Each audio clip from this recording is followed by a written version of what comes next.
கிட்டத்தட்ட நானு நீங்க எல்லாருமா சேர்ந்து தான் இவங்க நல்லது செய்வாங்கன்னு நினைச்சு தேர்ந்தெடுத்தோம். ஆனா நீங்க பாத்தீங்கன்னா, thank you, I love you, thank you thank you thank you.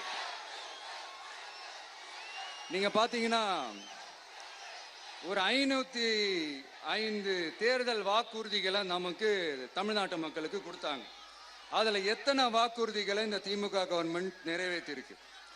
முக்காவாசி வாக்குறுதிகளை கூட நிறைவேற்றாம எல்லாத்தையும் நிறைவேற்றிட்டோம் இப்படி கொஞ்சம் கூட மனசாட்சியே இல்லாம இப்படி கதை விடுறீங்களே மைடியர். வேணாம் வேணாம் வேணாம் வேணாம். உங்களுக்கு தான் ஆசையா பாசமா கூப்பிட்டா பிடிக்க மாட்டேங்குது. இப்படி கதை விடுறீங்களே மை டியர் சிஎம் சார்.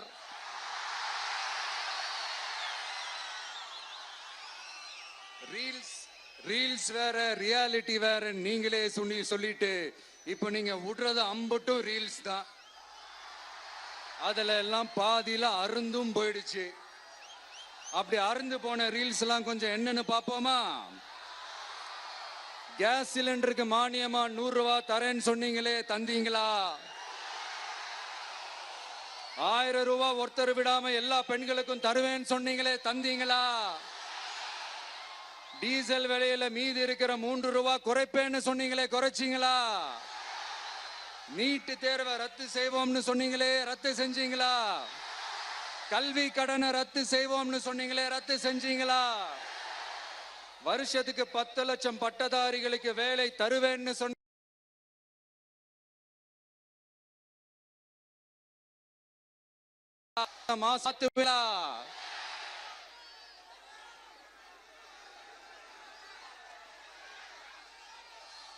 மீனவர்களை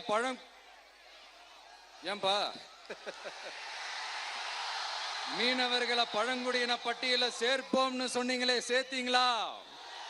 மீனவர்களுக்கு 2 லட்சம் வீடுகள் கட்டித்தரப்படும் சொன்னீங்களே, கட்டி தந்தீங்களா? அனைத்து மீனவ கிராமங்களிலும் மீன் உலர்த்தும் தளம் அமைக்கப்படும் சொன்னீங்களே, அமைச்சு கொடுத்தீங்களா? நெசவாளர்களுக்கு கூட்டுறவு சங்கத்துல கொடுக்கிற கடனுக்கு வட்டி 12% இருந்து 8% குறைக்கப்படும் சொன்னீங்களே, குறைச்சிங்களா? ஆட்டோ ஓட்டுறவங்களுக்கு சொந்த ஆட்டோ வாங்க 10,000 மானியம் வழங்குவோம்னு சொன்னீங்களே, வழங்குனீங்களா?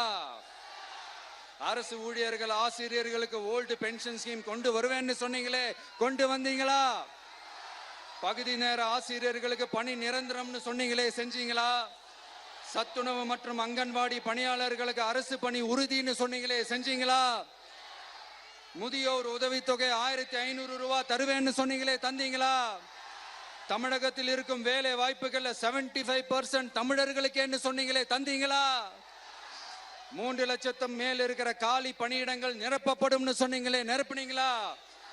தூய்மை பணியாளர்கள் பணி ஊதியம், ஓய்வூதியம் போன்ற கோரிக்கைகள் நிறைவேற்றப்படும் சொன்னீங்களே, நிறைவேற்றினீங்களா? மக்கள் நல பணியாளர்களாக 25,000 பெண்கள் நியமிக்கப்படுவார்கள் சொன்னீங்களே, நியமிச்சீங்களா? ரேஷன் கடையில மீண்டும் உளுந்து வழங்கப்படும் சொன்னீங்களே, கொடுத்தீங்களா? அனைத்து அரசு வேலை வாய்ப்புகளிலும் பெண்களுக்கு 40% முன்னுரிமை வழங்கப்படும் சொன்னீங்களே, கொடுத்தீங்களா? 35 வயதுக்கும் மேற்பட்ட திருமணமாகாத ஆதரவற்ற பெண்களுக்கு கல்வி தகுதிக்கு ஏற்ப அரசு வேலை வழங்கப்படும் சொன்னீங்களே, வழங்கினீங்களா?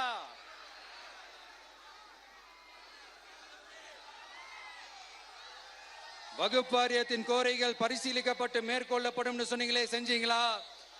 அரசு வீட்டு வசதி மற்றும் குடிசை மாற்று வாரிய வீடுகளில் மாற்றுத்திறனாளிக்கு ஒதுக்கீடு செய்யப்படும் சொன்னீங்களே, செஞ்சீங்களா?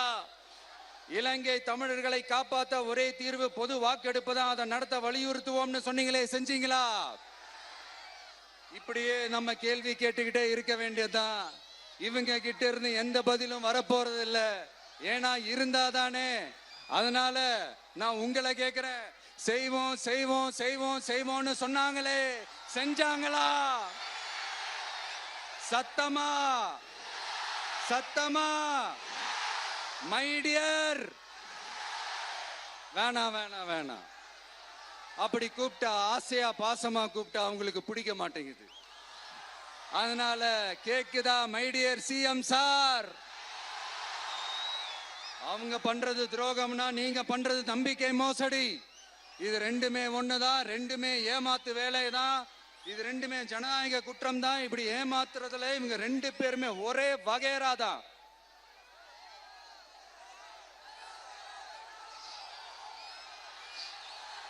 முந்தானேத்து வரைக்கும் ஒன்றிய பிரதமர், இப்ப இந்திய பிரதமர். இப்படி மாத்தி மாத்தி பிளேட்டை மாத்தி மாத்தி பேசுறதுல நம்ம சிஎம் சார் ரொம்ப பிரில்லியன்ட். இப்ப புரியுதா மக்களே? மறைமுக உறவுக்காரர்கள்னு நாம ஏன் சொல்றோம்னு?